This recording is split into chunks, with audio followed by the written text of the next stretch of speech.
everything that she's going to be doing further, during this meeting for administration. But I want to wish everybody a good morning, and hope that you guys have had a great 3 months since we've last met. It seems like a lot of us who've wanted to get our vaccinations and stuff have been able to, and things are starting to open up a little bit. I went to the hockey game last night, and there were 12,000 people there, and it was great. And so I'm just glad that hopefully life is at least starting to resume for most, if not all of us. And I appreciate your guys' time being here to do this with us today. We do have some things that we want to talk about, and I'll once we get to our DPI update, I'll let Carl kind of give an introduction to a lot of that. But so all committee members, advisors, staff, online visitor or on-site online visitors and listeners, I just want to welcome you to the May 18th quarterly meeting of the North Carolina Driver Education Advisory Committee. Thanks again for being here. This committee advises and recommends to the State Board of Education how to implement the North Carolina Driver Education Strategic Plan and other issues related to driver ed and traffic safety. My name is Devin Tanner. I am the chairman of the North Carolina Driver Education Advisory Committee, and I now call this meeting to order. If at any time during the meeting you have comments, please speak into the microphone. If you're muted and you want to put something into the chat, Cindy will receive your question and go ahead and relay that to Carl or myself.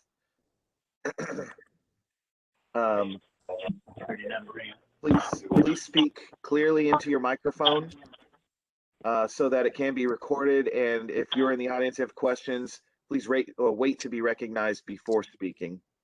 Our agenda and materials are available online through the DPI website, which once again, it's www.dpi.nc.gov.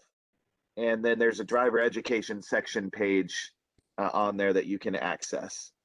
The meeting's also being audio streamed through a link located at the bottom of the Driver Ed Advisory Committee page, so it is an open meeting. I am now going to read an ethics statement that's required of us every meeting. Those of you that have been with us and been in these meetings have heard this several times before, but we are required to read it. Committee members are reminded that it is our duty to avoid conflicts of interest and the appearance of conflicts of interest as we handle the work of this committee. Does any member of the committee know of any conflict of interest or any appearance of conflict of interest with respect to any matters coming before us at this meeting?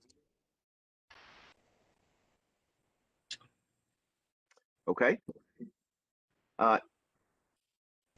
If so, please state them for the record. And also at this point, if you find that you think of one after I read the statement, please go ahead and just address them with Cindy in the chat, and then she'll get them to us. So thank you for that.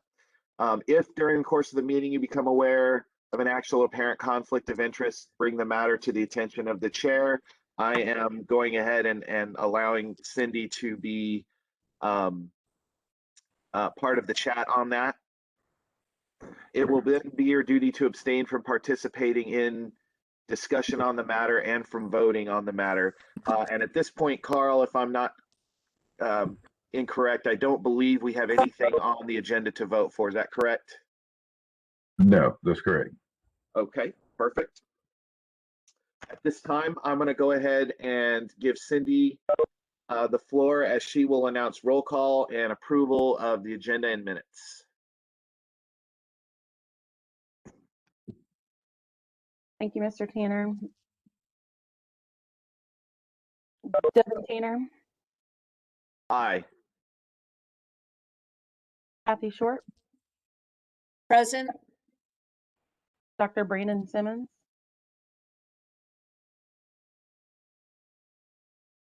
Jeff Moore. Present. Carol Ann Hudgens.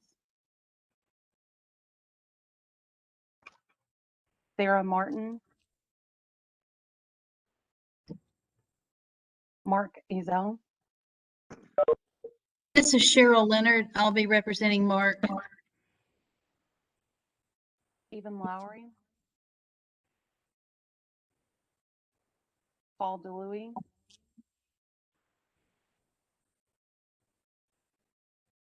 Michael Newsom,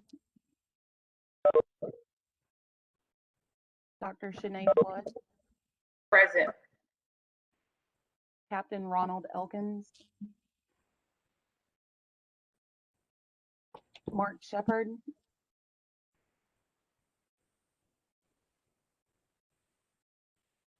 Martin Rickman, Present. Greg Uzel, Here.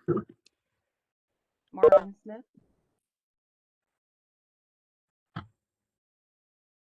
Marvin's here. Natalie O'Brien,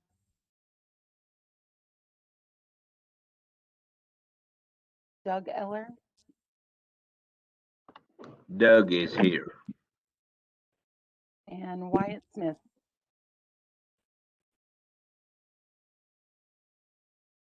All right, Mr. Tanner, you have 11.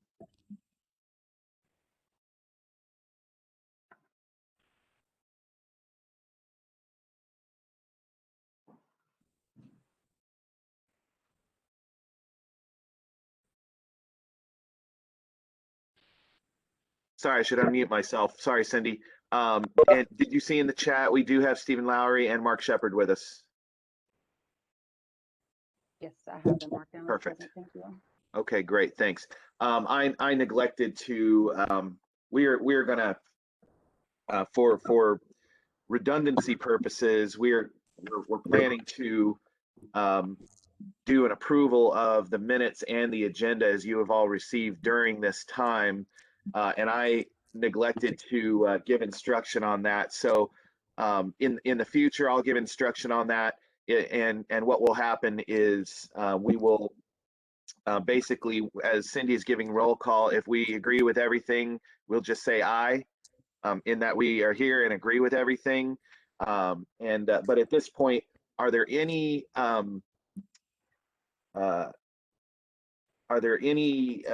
concerns with the agenda or changes to the agenda or minutes as have been given at this time? Are there any objections or changes that need to be made that anyone has seen?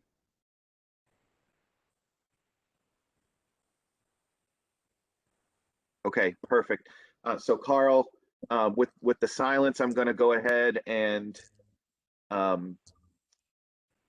we'll go ahead and count that as a vote of approval of the agenda and the minutes from the previous meeting. Okay. I want to give some special recognition out. We are actually losing. This is the last meeting in the cycle of the advisory committee before we lose a few people off of the committee. And so I wanted to just give some special recognition to a few people who have served on here and have been extremely valuable with their input and with working with Mr. Logan and his team. And the first is for Dr. Brandon Simmons, who is Brandon here? I don't think he answered. Okay. And his role has been with the North Carolina virtual, Carl, help me out here. Virtual public schools. Public schools. And he's done 2 consecutive 2-year terms. So he's been with us for quite a while. And while he served to lead his division, they assisted us in the initial stages of the development of the student curriculum, which DPI is currently working with right now. And so we just wanted to thank Dr. Simmons, and if he comes on, I'll Cindy, if you'll let me know, I'd like to just address him real quickly again. And then also Kathy Short, who has been my co-chair for, I don't know, Kathy, how long has it been now? 3 years? 2 years, I think, as chair and co-chair, but I think that we used to sit next to each other in other chairs for lots of years before this.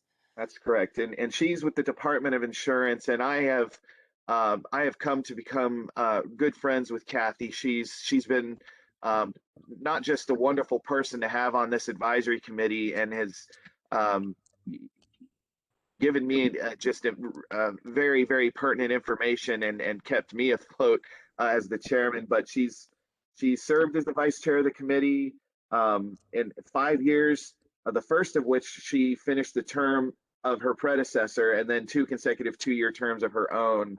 Are the notes that I have. And then her leadership has led also to countless changes in the operations of how we conduct this advisory committee.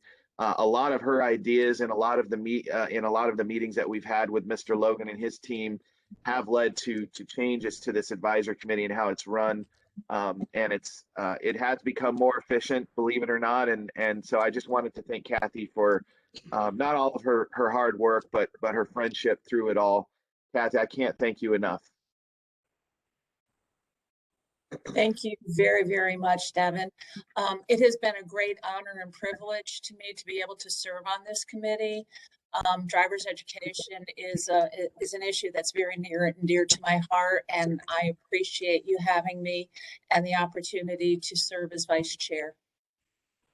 And as we move forward, even though you're coming off this committee, I'm grateful for the relationship we forged professionally, because it allows me to have somebody to talk with regard to teen driver insurance issues and things like that. As you know, as things change and we need to change what we're teaching in our driver ed classes, you're a great resource for us to have and for me to have. So again, thank you very much for everything you've done.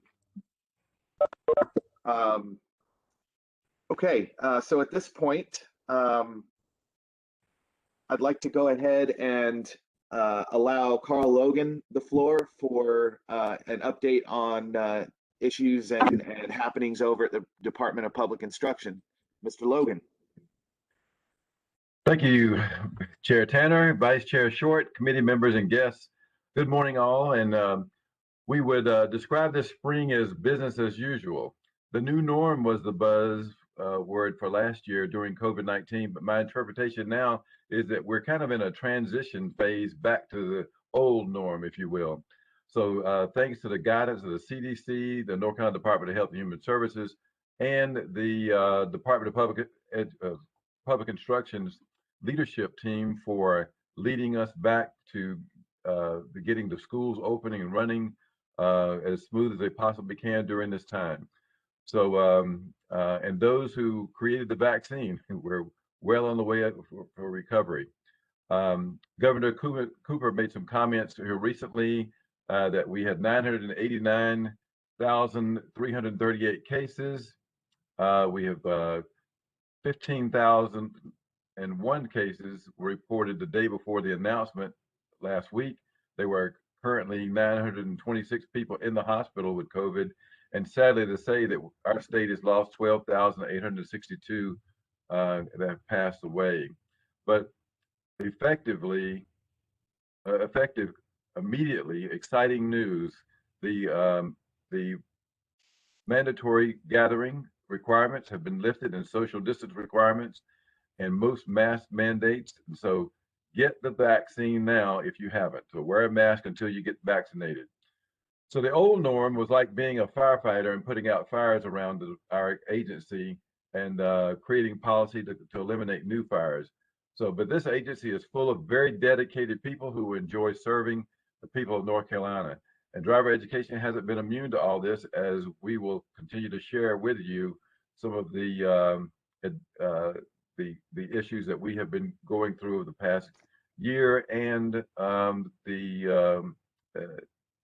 the collaboration that's going on between the agencies to get things moving forward, or get things moving forward again. So we look forward to this committee's leadership and support, and to provide feedback and guidance as we move forward. Now, for the listeners, this is a reminder that the discussions held here are not intended to represent the Department of Public Instruction's perspectives or the direction or any position on anything. This is for the stakeholders. And so unless we specifically state otherwise.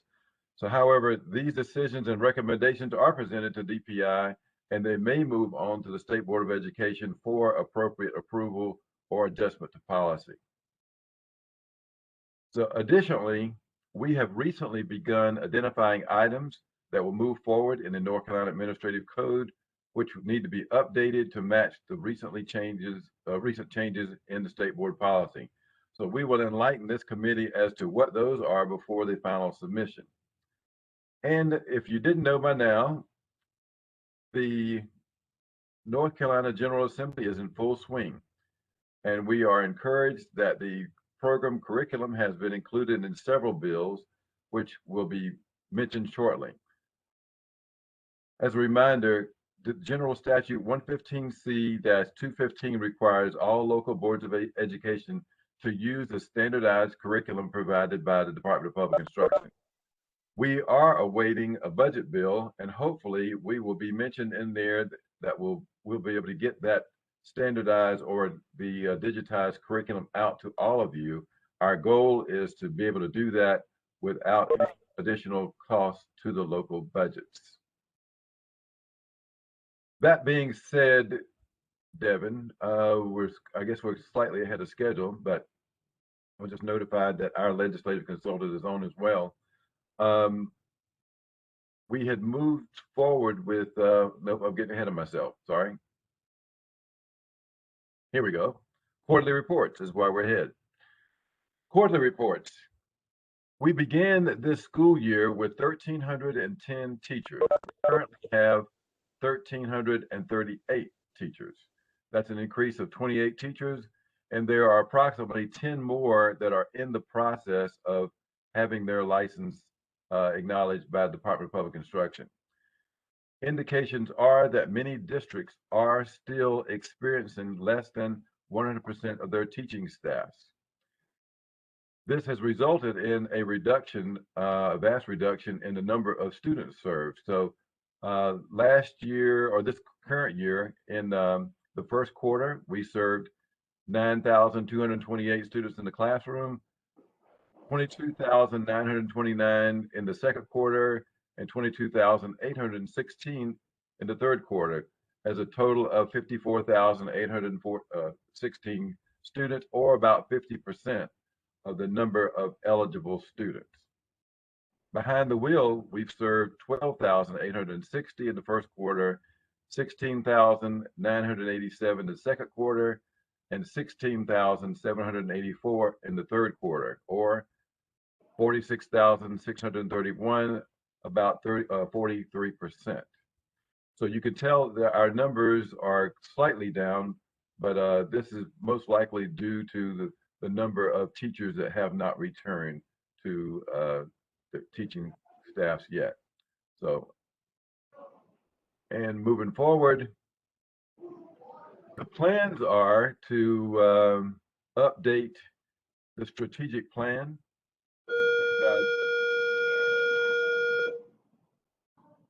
Sounds like somebody's about to have a fire drill.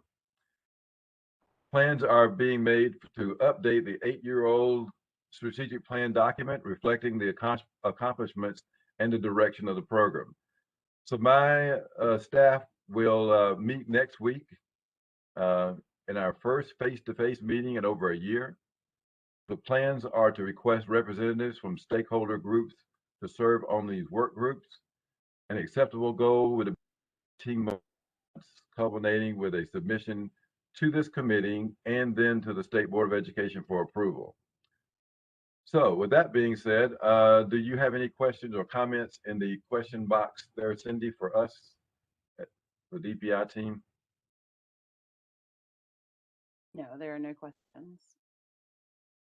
If not, as we had mentioned before, the legislature is in full swing right now. There are a lot of bills that are relating to public education, including driver education. what I want to do, Devin, is being that we have moved new business forward, we will turn it back over to you. We do have Freebird McKinney on the line as well, so I think that you want to allow the North Carolina Driver and Traffic Safety Education Legislative Consultant a chance to mention a few things first. That is correct. Thank you, Carl. Appreciate it. We have Susan Harrison with us, and like Carl said, she's the legislative liaison for the North Carolina Driver Traffic Safety Education Association. She has been hard at work, both inside and outside of the legislature, keeping track of, I believe it's 7 bills that affect driver ed, Susan. So I'll go ahead and leave the floor to Ms. Susan Harrison. Good morning, everyone. Thank you for participating. It's good to see so many people interested in the driver education program. The legislature did convene in January. Just as a reference for funding purposes, the Senate does the budget the next 2 years. They've been working behind closed doors. We have been waiting for crossover, which is May 13th, which happened last week. Crossover is the date by which a bill that is introduced in the House or the Senate that does not have funding attached to it must cross over to the other body in order to remain eligible for the next 2 years.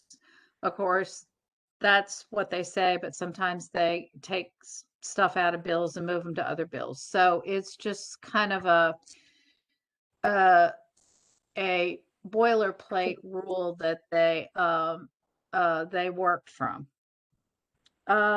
Carl has posted a list of some of the bills. Let me give you an update and add 2 more to the list. Hands-free will not be dealt with. There is opposition and has been serious opposition in the House, and there is opposition to hearing it in the Senate. So it has not even moved from the Senate to the House, where I was told even if it got to the House, it would not get a hearing. But that bill is gone. It has not made crossover, though it could be resurrected. It's not going anywhere. House Bill 740, the defined mergers areas zipper merge driver ed curriculum bill, passed the House last week before crossover, and it was sent over to the Senate. That is about curriculum, adding instruction regarding zipper merges into driver ed curriculum. House Bill 285 is another House bill that crossed over, and that adds railroad instruction information about reporting incidents and various things to the driver ed curriculum. House Bill 359, driver eligibility certificate, made crossover last week. That bill basically waives for 1 year the requirement of the driver eligibility certificate for students to proceed forward and get their license. Let's see, Senate Bill 69, that passed the Senate last night. That bill came out of the Senate earlier this year. It was a bill designed initially to reduce the limited learners permit from 12 months to 6 months. During negotiations, that time reduction was changed from 12 months to 9 months. The bill also had a section to allow DMV to contract with private contractors to do the road test, because as many of you know, they haven't been road testing across the state. So the bill made it over to the House. I talked to Representative Jordan, who handled the bill in the House 2 weeks ago. and he ran a committee substitute, which changed the bill. He told me he had negotiated the changes with the Senate. So once the bill passed the House, it would go back over to the Senate and they would concur, which means they would agree with the changes the House made, pass it and send it on to the governor. The two changes that were made in the bill by the House, Representative Jordan changed the expiration. He said that the limited learners change from 12 months to 9 months was only good till December 31st of this year. That's it. December 31st of this year. And they took out all the language about DMV and the road tests. So the bill was passed by the House last night, our session.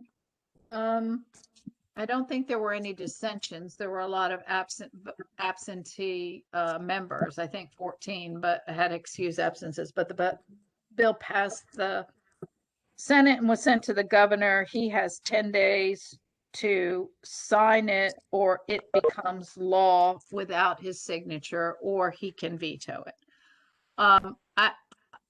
I don't know that whether he's going to sign it or not. He may just let it become law in 10 days. We'll just have to watch and wait and see when it becomes effective, when he signs it, or in 10 days. House Bill 522 is driving into the future. This was a bill that would make it possible to offer online driver education.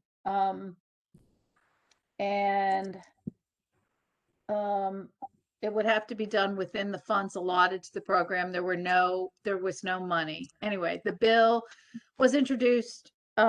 It's actually a Senate bill, Carl. It's not a House bill. And the bill was introduced in the Senate by some of the same members that introduced the original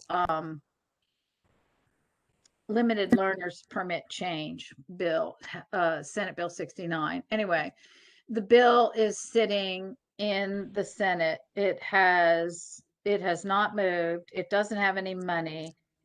I have made contact with several members and several people, and I haven't, I don't know what's going to happen. Right now, it didn't make crossover, but that doesn't mean it's gone forever. It just may be quietly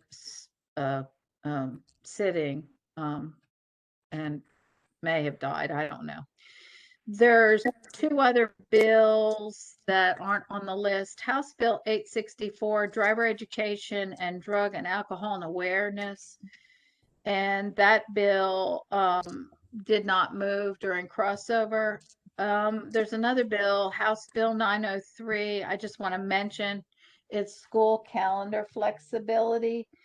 And the only reason I'm mentioning it is there's a lot of calendar bills moving this year. And I will just keep people updated with the driver education group about calendar bills, because there's been an effort to move the calendar back. And of course, that will impact the way you operate when your summer moves into when you actually start school. Previously, the law prevented you from starting before August 25th. Many of the House bills start anywhere from the 1st of August to not before August 11th. Anyway, so which has a little bit of impact on the way you operate. It shifts your summer a little bit. That bill, I'll have to check on that and see where it is. The only other bill I wanted to mention that may impact driver education, I think it's primarily focused on elementary school, is they've got the summer learning going on where there's going to be summer school. I think if my recollection serves me, it's primarily focused on elementary and maybe some middle schools. I don't think it impacts our high schools. There's been some DMV bills going around that have been moving. There's an omnibus DMV bill, but it doesn't really impact driver education. The governor did propose in his budget to fund driver education for the same amount that we have been funded for the last 3 years. We haven't had a budget since 2018. So I guess I've talked too long. Anyway, those are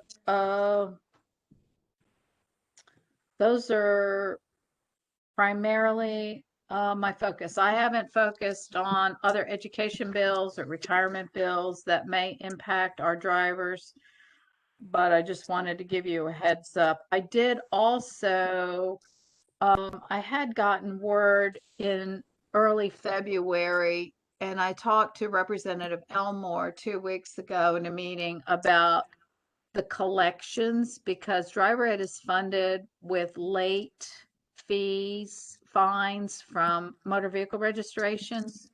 So if you all forget to register your vehicle and have to pay a fine, just chalk it up to contributing to the education of the student drivers in North Carolina. But the funds collected were not where they had been even during COVID, but and they shut down collecting them for 6 months or so, 9 months. Anyway, but Representative Elmore has been on top of this for us, and he indicated there should be no problem. There should be sufficient collections and funds in the fines and forfeiture fund to fund driver education without any additional problems. Yes, that's it. I don't know what else to tell you. Thank you so much, Susan. And as Susan and I have been we talk probably at least a few times a week about legislative issues and whatnot. And I know that Susan's been, there was a time when a lot of the legislative liaisons were not attending or going down to the legislature just because of COVID related issues. And I know that Susan was one of the few that started getting in there at first. And now she's let me know it's getting a little bit more busy. More legislative liaisons are attending, but I just wanted Susan to know how much I appreciate your hard work. You've been there early and often to keep us up to date. So we'll continue to keep our ears on you and the information that you get out to us. So thank you so much.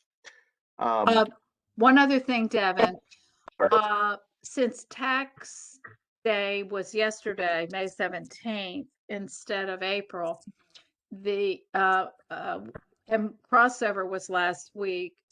Rumors about when the Senate would release their version of the budget that we were hoping we would see before Memorial Day. So we were thinking they might have some preliminary information on tax day, Monday the 17th, that will help them. But I will tell you, they have one-time funds. They've got a lot of additional resources in spite of the economic issues that impacted us with COVID last year in North Carolina. They have several $billion. That's good news. That's good news. And I wanted to just interject real quick. Susan had corrected Carl on that it was Senate Bill 552 instead of House Bill, and I take credit for that note in there being incorrect. As we were having our meeting yesterday, preparing for today's meeting, I referenced it as House Bill 522, and that's why it got written in there. So, Carl, I apologize for that. I'll take the L on that one. At this point, we have Mr. Freeburn McKinney with us. He is the Director of Government and Community Affairs for the Department of Public Instruction. And I don't know if I'm blindsiding you, Mr. McKinney, but is there anything that you would like to add as far as a legislative report on your end? I know you have a much bigger umbrella and than Susan does with regard to how many bills that you keep track of. Was there anything that you would like to add that's not already been said? I would not dare to try and trump what Susan just provided there, but I did want to take the opportunity just to thank everyone on this call, particularly Susan and all of her work over at the General Assembly, and then also Carl. He's just been an unbelievable partner through all this. We are definitely working very intently on House Bill 359 right now. He's been providing us a great many updates and reflections and voices from the field to help us prepare in those discussions. But I did want to continue to lift up that we do have a driver's education strategic plan, a fiscal ask in our expanded budget request for the state board and DPI. These total a little over 800,000 in total. So for both curriculum and technology project, regional support project, and also some attempts to provide some immediate support to really jumpstart the programs back as we begin this transition, this very, very grateful and blessed transition to get our students back in as much face-to-face capacity as possible. So keep your eyes, as Susan was mentioning, we are definitely headed into budget negotiation season. And as we look at our expanded budget request from the department and the board's perspective, driver's ed is definitely several of our line items. So we will continue to keep Carl up to date so that he can pass that information along. But I appreciate the opportunity to listen and learn here and to continue to support Carl and driver's education program from the department and the board's perspective. So thank you. Thank Devin, you, if Mr. McKinney. Go ahead, Carl. Devin, if I may, Mr. McKinney is way too kind. Just being able to work with him and Jimmy Falkenberry has been a sheer joy. They are a tremendous asset to the agency. The energy that they have is incredible, and so let's not forget Ann Murtha down there in the office. So, but I really appreciate the support that they have been giving driver education since day one. The first time I met him, he was very interested in the program, and I'm just glad to be able to work alongside of him and providing the information that he needs. So, just one additional thing I'd like to add here. Last week we received these numbers regarding House Bill 359 regarding the driver eligibility. It's interesting that there has been a lot of focus on the number of kids who some parents may have felt like that may have been put behind a little bit of a challenge on getting their license or keeping their license during this time. It's interesting that these numbers on this spreadsheet show that there has actually been a decrease in the number of kids that were impacted during COVID. But the bill effectively would waive this for at least until next June the 30th. And however, that number 858 is a number that we received back in, I think, mid-April. That's how many students would have their license reinstated, to my knowledge. At any rate, they're still working on this, but it was just interesting that that bill did appear, even though we'd had a significant decrease in the number of kids who had lost their licenses due to not making progress toward graduation. But anyway, I just wanted to say that one additional thing there. But it was, like I said, it's been a sheer joy of working with Mr. McKinney and his office down there. We appreciate everything you do. One last thing, Devin, is that I think Dr. Taylor, our deputy superintendent, he was on, and I neglected to point out that he was here, but hopefully he will come back. Also, while I've got the floor, Dr. Lynn Harvey, our division director, is on, and she is always welcome to speak up and make any comments that she would like to. Stepping forward a little bit here, Devin, in your territory. But Dr. Harvey. if you would like to share anything. Welcome, Dr. Harvey. I'm glad to have you here in the meeting. And if you'd like to share a few words at any time, by all means, you are more than welcome.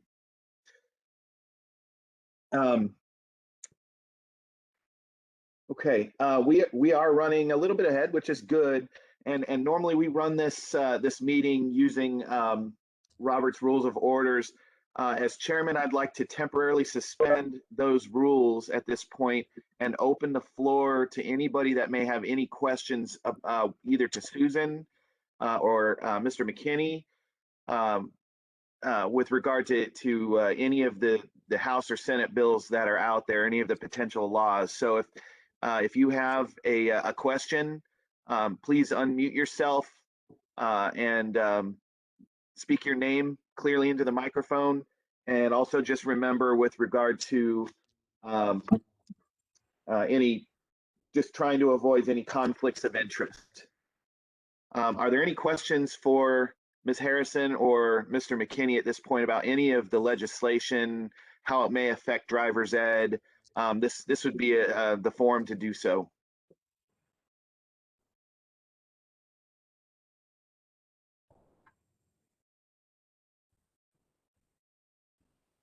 None at all.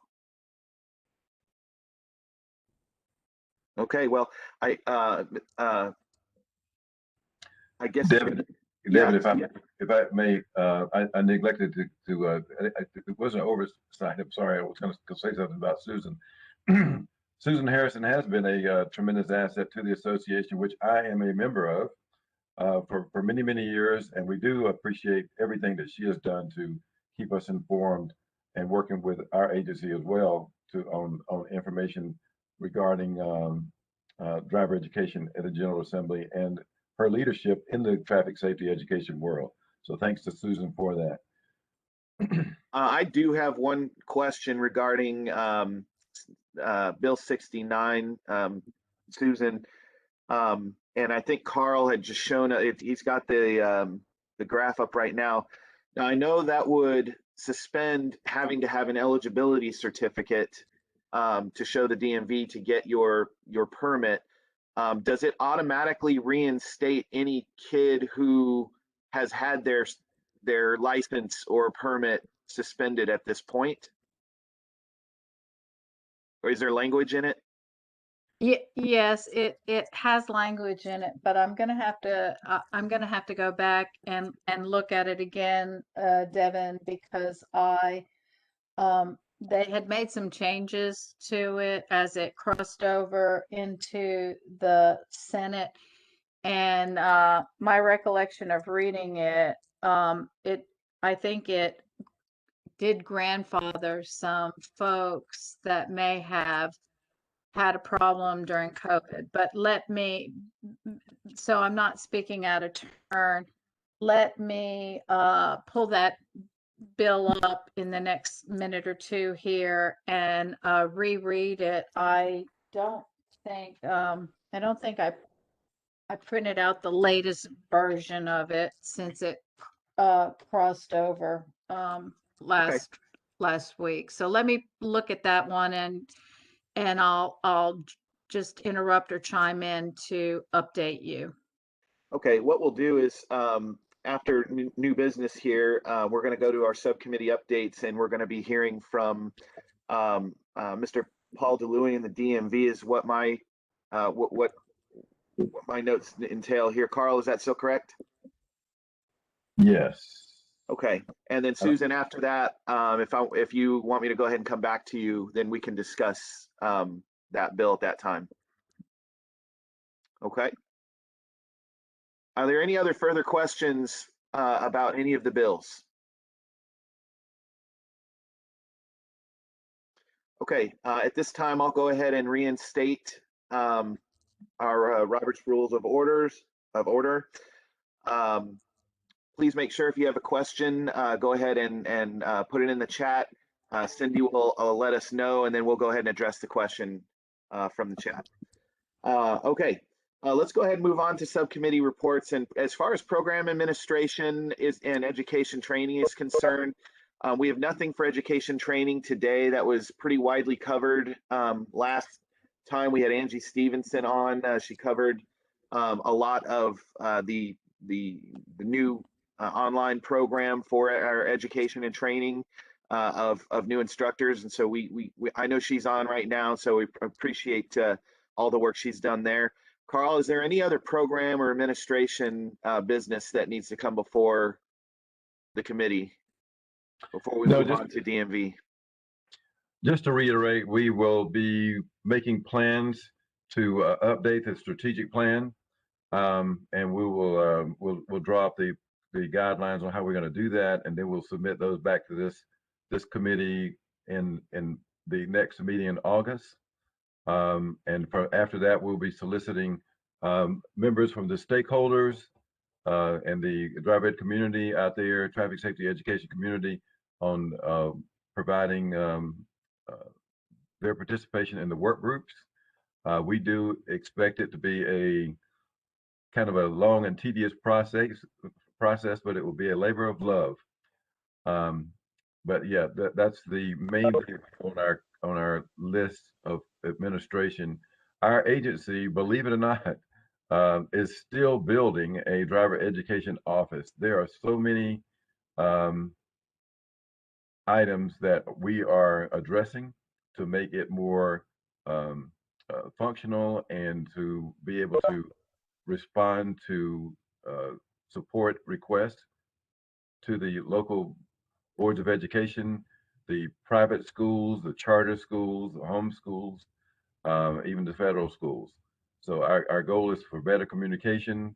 I won't talk about it much now, but we are looking at a way to communicate directly with the teachers and directly to the administrators by using a somewhat of a social media application called Yammer. Dr. Amelia Royster Davis on our staff has been leading up that for our office. We look forward to being able to share certain types of information directly to those groups to keep everybody in the loop on what's going on. So we look forward to that coming soon. Education and training, Freeburg McKinney just mentioned about the budget bill that was in there, that we do have a standardized curriculum that we can get out to all the districts. The ones that have been through the pilot have loved the program. In fact, some of them moved forward and continued using it, which has been somewhat comical. And then again, at the end of this budget year is not so comical because it's kind of put us over budget. But anyway, I'm glad that they are using the program and like it, and hopefully we can get this out to everyone very soon. If I may. Yes, please. If I may. I was notified this morning by Michael Newsom, who is his own chief examiner for driver license. And I asked, he was not able to attend a last minute family emergency, but he asked me to share some notes with you. Good news, all offices are open. 114 of the 117 offices are operational on a normal schedule.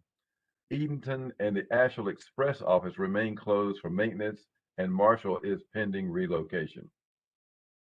As far as your visits to the office, these are by appointment only, with near plans to extend the calendar year booking range from 45 days to 120 days out, creating additional appointment capacity.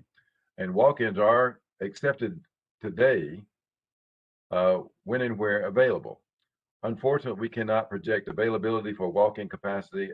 This is largely dependent on appointment cancellation or no-shows or unbooked appointment time slots. Sorry, I just got this in and I was just reading it. So there are some Saturday locations also. There are 16 driver license offices effective this past Saturday. 8 offices focused on road testing to help reduce the backlog of teenage drivers. Those offices are in Jacksonville, Wilmington South, Durham South, Greensboro West, and Hudson, South Charlotte, Huntersville, and Hendersonville. With 8 other offices, we'll be offering in-house testing for permits and licenses and other services on Saturdays, but they will not conduct any road testing. So those offices are Greenville, Fayetteville West, Raleigh North, Greensboro East, Winston-Salem South, Charlotte North, Monroe, and Asheville. So skills tests are available. Yes, the division has returned to in-vehicle road testing per normal operations. So I know that to the listeners out there who may not have heard that, but that is directly from the driver license chief examiner's office. We appreciate them for their support to this committee and their collaboration with the Department of Public Instruction. I don't see Paul Deloy on, but I will, if I may, Devin. Yes, go ahead. I will continue rolling here. Mr. Deloy and I communicated last week. He explained to me that the Division Motor Vehicles in total has been hit with a lot of staffing issues. They are down in staff. However, they did accomplish over 10,000 eye checks in the last month. And so even with COVID restrictions. So if any of our districts are listening on, they need your assistance in providing a safe and secure location for providing eye checks. They do have some challenges, so we ask that you work with their local driver education program specialists in setting those up. But I haven't talked to Paul since the governor has relaxed some of the restrictions, so that may help in assisting with doing eye checks. And with that, Mr. Tanner, I believe I will yield back to you. Okay, so are you saying, real quick, just a quick question about that? I don't know if I'm not privy to your communication, but are they having trouble with personnel, like not wanting to be there during certain times of week or certain times of day, or? I would say that just from the note that I got from Paul was that they need more assistance from the local boards of education in setting up secure locations, as well as working with them as they are shorthanded, but they are willing to do the eye checks after, when they work with the local folks. Okay, I understand. So All right. after hours and Saturdays too. Okay, Susan, go ahead. Sorry, I sent out in the chat room the answer to your question. House Bill 359 allows students who had their permit revoked due to the driver eligibility certificate law, if they were revoked on or after March 1st of 2020, last year, they will have their permit or their license restored and their record cleared, and the bill expires on June 30th, 2022. I hope that answers your question. It does. It does. So it sounds like it'll Okay. just be an automatic reinstatement then by DMV. Yes, I was lobbying for White County Schools when Lieutenant Governor Dennis Wicker ran the driver eligibility certificate bill.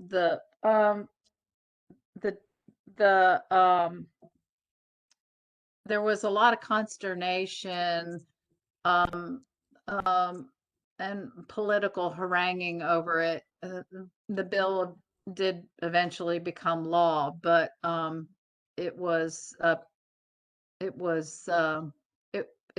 something that the driver ed community was watching, but it's hard for the driver ed association and others to stake ourselves out on this one because it's not really wasn't really our legislation.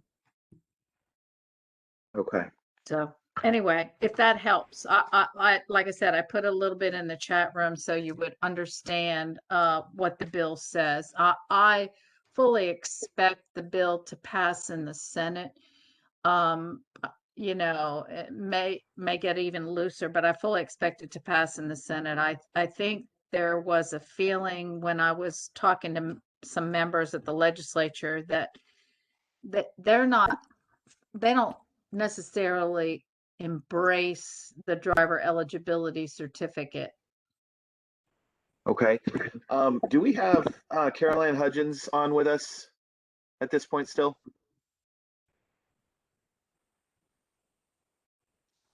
She Okay. was able to make it to the meeting today. Okay, that's fine. So she is our representative for oh, I'm sorry, for I got the wrong person. Natalie, No, yeah. No, non-public instruction. Dr. Flood. Dr. Flood. Is Dr. Flood with us? Okay. That would be the only other person that I would, well, at this point, I would want to, if she had questions regarding eligibility certificates. But as soon as this bill passes, if it passes, then we'll be in touch with Dr. Flood to make sure that we're all on the same page, because the eligibility certificates for public school versus like home schools, it comes from a different organizations. So I'll need to get on that. So all right. Devin, one Wonderful. additional comment. Okay. One additional comment regarding this. The DMV and DPI have been in collaboration on discussing this particular bill, House Bill 359. Regarding the statement that you made of automatically reinstating the license. Okay. Because of the process that is in place and the way the configuration is of the computers, that is not going to be a simple process, although it can be done. So it won't be like an flip a switch and all of a sudden all these people who are the license suspended will be unsuspended or reinstated. It will require a act at the local school districts, and then on to DPI, and then on to the Division of Motor Vehicles. So Understood. that is not going to be a simple process, although it will be able to be done. Okay. I sympathize with Paul DeLuey and his when they're talking about how they're dealing with personnel issues. I have a note that you know, before they had positions for 87 people to be able to check eyes, and now at this point they only have 72 positions that they can have. I don't know if that's a funding issue, but only 64 are filled. I know here in Wake County, which now is the largest school system in the state, we only have 2 people to oversee all 26 of our public schools, and then all the other charter private home schools to do all that. So we really do have to be involved here where I'm at with the scheduling, and our, you know, our people keep close tabs with those 2 eye checkers, and they do schedule individually with them. So, and then we also do have driver ed personnel at the sites to help out with those. But yeah, I mean, for the largest school system to only have 2, you can kind of get an idea how I guess desperate they are with regard to the personnel that they have to be able to check eyes. So, okay.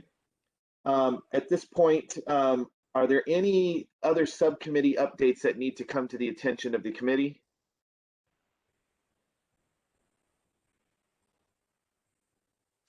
Okay. Well, we have no old business to cover at this point, so we're going to go ahead and move to the conclusion of the meeting. We were able to get it in almost just over an hour. Carl, there's one last thing I wanted to ask of you before I go ahead and start closing the meeting. There's usually when a chairman or a co-chair come off of the committee, usually we're face to face and we're able to kind of offer a token of our esteem. And I just wanted Carl to share with Kathy a little bit about what we don't have for her just yet, but we'll be getting to her. Yes, Kathy. We look forward to. We would hope that you would be able to join us in the August meeting. We would formally make a presentation to you of our appreciation of your services. I would be happy to join you in the August meeting. Awesome, awesome. Is there going to be cake? Kathy, I'll Only make if it you happen bake for it. you. I'll make it happen for you. You can just text me your favorite kind. Cheesecake, not even a question. So All right, all right. She's going all in. With All right. strawberries on top too. yes. Well, now you just guaranteed that everybody on the committee is going to show up. So See how valuable I am. I we will are absolutely be there in August. Thank you very much. okay. Perfect. And so spoiler alert: we are planning on having our first in-person meeting next August at DPI. I am really, unless something goes haywire, that is the plan. I'm really excited for that opportunity, be able to see everybody's faces again, sit across from you, and be able to actually hand out paper and have people speak into the microphone and answer questions face to face. It's, to me, I just think it's so much easier to do that. I know some of us have to travel a ways, but I do really appreciate being able to see you all in the room. The room location is going to be to be announced. We've not yet secured the room as the DPI building has just released a calendar just a couple days ago, from what I understand, to be able to reserve rooms. So I know Cindy is on top of that, and as soon as we get that information, we'll be sending it out. The time will be the same, from 11 a.m. to 1 p.m. again, in person at the Department of Public Instruction in downtown Raleigh. That will be, let me see, what's the actual date on that, Carl? I didn't have a date, did I? Yeah, it's the August 17th. 17th. Okay. Yes. All right, Tuesday, August 17th at 11 a.m. at the Department of Public Instruction in Raleigh will be our next meeting. Cindy will be sending out an invite to everybody, and just please RSVP and let us know that you're going to be there. With regard to other meetings and conferences, we've got the ADCEA conference, which is the National Driver Education Association conference in Knoxville, Tennessee, and that will be this late July. Also, we've got our North Carolina Driver Traffic Safety Education Association conference, which will be face-to-face. Both of these conferences are going to be face-to-face. That will be in Clemens, just close to Winston-Salem, on September the 17th and the 18th. Normally that conference is a 2-night stay, but we have already done the early bird portion of that conference online. And so if you choose to attend the conference, it'll be a 2-day conference with just a 1-night stay there at the hotel in Clemens. So more information is you can get on the website for the North Carolina Driver Traffic Safety Education Association, or NCDTSEA, and look at the schedule of events there. Carl, did you want me to go ahead and read or give the email addresses for you guys, or are we good to go? Yes, there they are. Oh, there they are. Okay, perfect. If you have any questions, call Cindy. Okay. Are there any last things that need to come before the advisory committee before we close the meeting? Oh boy, Carl's putting in Cindy's phone number. That's not fair. Okay. At this time, I move to go ahead and close the meeting. This meeting is adjourned, and we will see you back here August the 17th live at in the meeting room at DPI. I appreciate everybody being here, and thank you for your hard work. Thank you, Devin. Thank you, Carl.